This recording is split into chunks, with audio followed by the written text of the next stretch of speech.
he didn't finish the script.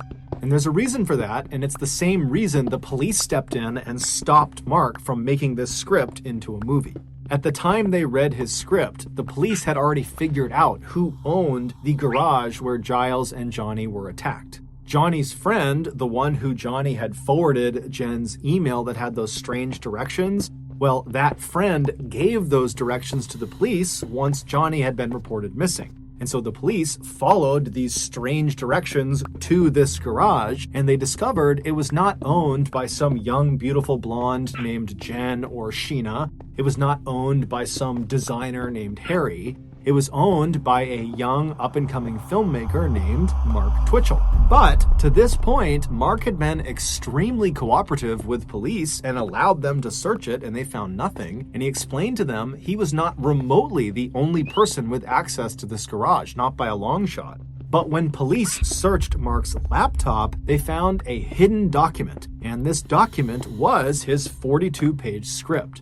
And when they read it, they saw there was a huge issue. Giles, the first victim of the Edmonton killer, had eventually gotten over his embarrassment and shame, and he went to the Edmonton police and he told them in detail what happened to him inside of that garage. But Giles was so scared he had not told anybody else what had happened. The only people who knew were himself and the Edmonton police. Yet somehow, in Mark's script, the account of what happened to Giles was exactly correct. Every little detail of what happened to Giles was encompassed inside of the script. And the reason Mark had this information is because Mark was in the garage when Giles got attacked. Because Mark was the Edmonton killer.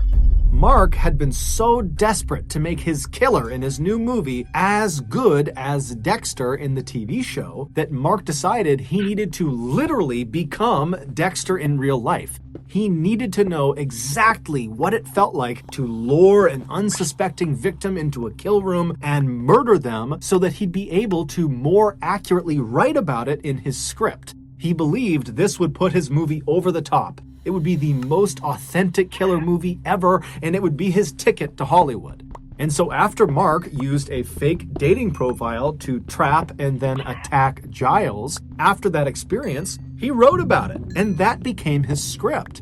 And then when he did the same thing to Johnny and then actually successfully killed and disposed of him, he sat down and wrote about that experience too and tacked it onto the end of the Giles attack. He was literally living his movie and writing the script in real time.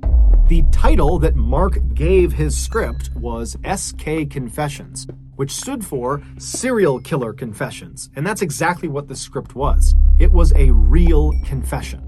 And based on the way his script just kind of abruptly ends without any sort of conclusion, it seems fairly obvious that Mark was planning to kill more people and then incorporate those experiences into this script.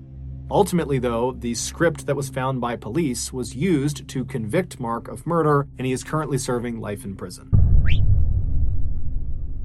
Thank you for listening to the Mr. Ballin podcast. If you got something out of this episode and you haven't done this already, please sneak in to the 5-star review button's house and replace all of the lids of their Tupperware with off-market brands, so none of them fit. Also, please subscribe to the Mr. Ballin podcast on Spotify, Apple Podcasts, Amazon, Google, and anywhere else you get your podcasts. This podcast airs every Monday and Thursday morning, but in the meantime, you can always watch one of the hundreds of stories I have posted on my YouTube channel, which is just called Mr. Ballin. If you want to get in touch with me, please follow me on any major social media platform and then send me a direct message. My username on all of these platforms is just @Mr. Ballin.